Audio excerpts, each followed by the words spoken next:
यह कहानी है एक सन्यासी की। सन्यासी वह होता है जो अपना सब कुछ त्याग कर सिर्फ एक चीज को अपना लक्ष्य बना लेता है। कोई भी व्यक्ति सन्यासी बेवजह नहीं बनता। सन्यासी बनने के पीछे एक बहुत बड़ी वजह होती है।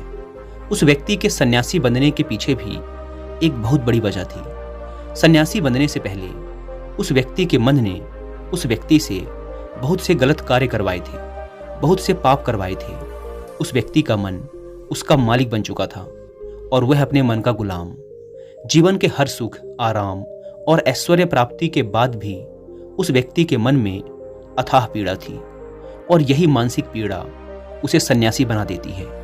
सन्यासी बनने के बाद वह व्यक्ति सांसारिक दुनिया से दूर हो जाता है, जंगल में रहने चला जाता है, ध्यान करता है, तरह तरह की साधनाएं और अभ्यास करता है, भिक्षा मांगकर भोजन करता है, एकांत और मौन का अभ्यास करता है। लेकिन फिर भी उस व्यक्ति का मन शांत नहीं होता। वह अंदर से बेचैन और परेशान ही रहता है। यहाँ एक बात समझने वाली है कि ध्यान या किसी भी साधना का जो शुरुआती बिंदु है, उसकी शुरुआत ही तभी की जा सकती है जब हमारा मन शांत हो, जब हमारा मन हमारी सुनता हो।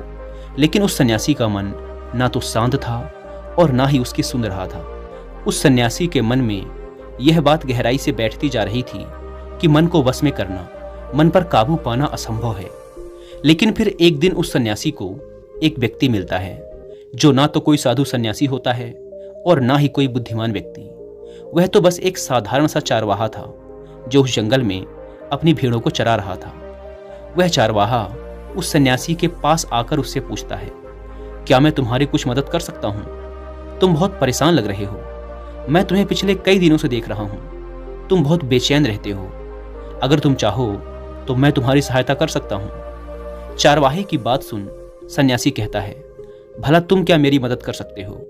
तुम तो एक संसारी हो जो अपनी मोह माया में लिप्त रहता है। यह सुन वह चारवाहा उस सन्यासी से कहता है, मैं तुम्हारी मदद कर सकता हूँ। मैं मन को वश में करना जानता हूँ। सन्यासी चारवाहे के मुंह से यह बात सुन जोर से हंसता है और कहता है, क्या क्या कहा तुमने?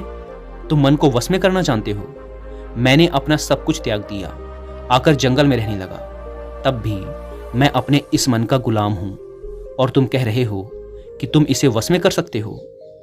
वह चारवाहा कहता है, मन को वश में करने के लिए सभी वस्तुओं का त्याग करना आवश्यक नहीं है और ना ही जंगल में आकर रहना जरूरी है। बस एक चीज है जिसे छोड़ना सबसे जरूरी है। वह सन्यासी उस चारवाहे से पूछता है, और वह एक चीज क्या है?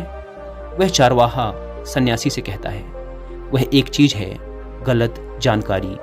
आज तक हमारे भीतर जो भी जानकारी गई है उसी ने हमारे मन का निर्माण किया है।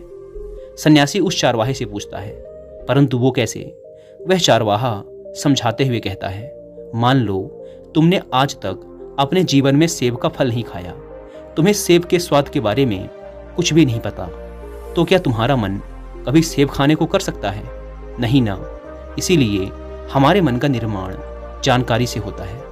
वह सन्यासी उस चारवाहे की बात से प्रभावित हो जाता है और उससे कहता है, क्या आप इस बारे में मुझे और विस्तार से समझा सकते हैं? वह चारवाहा उस सन्यासी से कहता है, अगर तुम अपने मन को वश में करना चाहते हो तो अब मेरी बातों को ध्यान से सुनना। तुम अपने मन को वश में केवल तभी कर सकते हो जब तुम अपने मन की जड़ों को देख पाओगे। मन का निर्माण जानकारी से होता है और हमारे शरीर में जानकारी के 5 प्रवेश द्वार होते हैं। पहला, आँख। हम अपनी आँखों से जो कुछ भी देखते हैं, अच्छा या बुरा, वो सब हमारे मन की याददाश्त में इकट्ठा होता रहता है। दूसरा, कान। हमारे कान जो कुछ भी सुनते हैं वह भी हमारे मन में बीज के रूप में बो दिया जाता है। तीसरा, जीभ। जिस भी चीज का स्वाद हम एक बार ले लेते हैं वह हमारे मन की याददाश्त में अंकित हो जाता है। चौथा है नाक। जो भी हम एक बार सूंघ लेते हैं, खुशबू या बदबू, वो सभी हमारे मन में दर्ज हो जाती हैं। और पांचवा है त्वचा।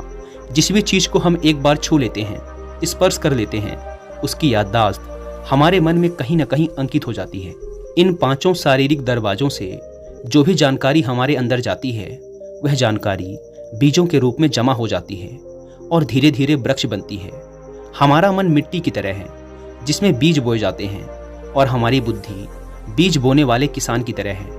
अगर हमारी बुद्धि गलत जानकारी के बीजों को सही जानकारी के बीज समझकर बो देगी, तो जब भविष्य में वह बीज वृक्ष बनेगा तो वह खराब फल ही देगा।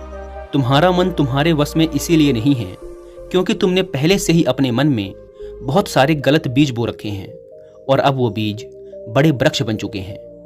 वह सन्यासी उस चारवाहे से पूछता है, तो अब मुझे क्या करना चाहिए, क्योंकि अब तक तो मैं बहुत सारे गलत बीज बो चुका हूं और जो बोए जा चुके हैं उन्हें वापस निकाल नहीं सकता। वह चारवाहा उस सन्यासी से कहता है, अब तक तुम अनजाने में गलत बीज बो रहे थे, लेकिन अब जानबूझकर सही बीज बोना आरंभ कर दो। भीतर अगर हजारों बीज गलत हैं तो क्या हुआ, अब से लाखों सही बीज बोने के लिए तैयार हो जाओ। तुम्हें बस पूरे दिन इस बात पर ध्यान देना है कि इन 5 द्वारों से तुम्हारे भीतर क्या जानकारी जा रही है और जो जानकारी जा रही है वो सही भी है या नहीं। वह सन्यासी पूछता है, यह कब तक करना होगा।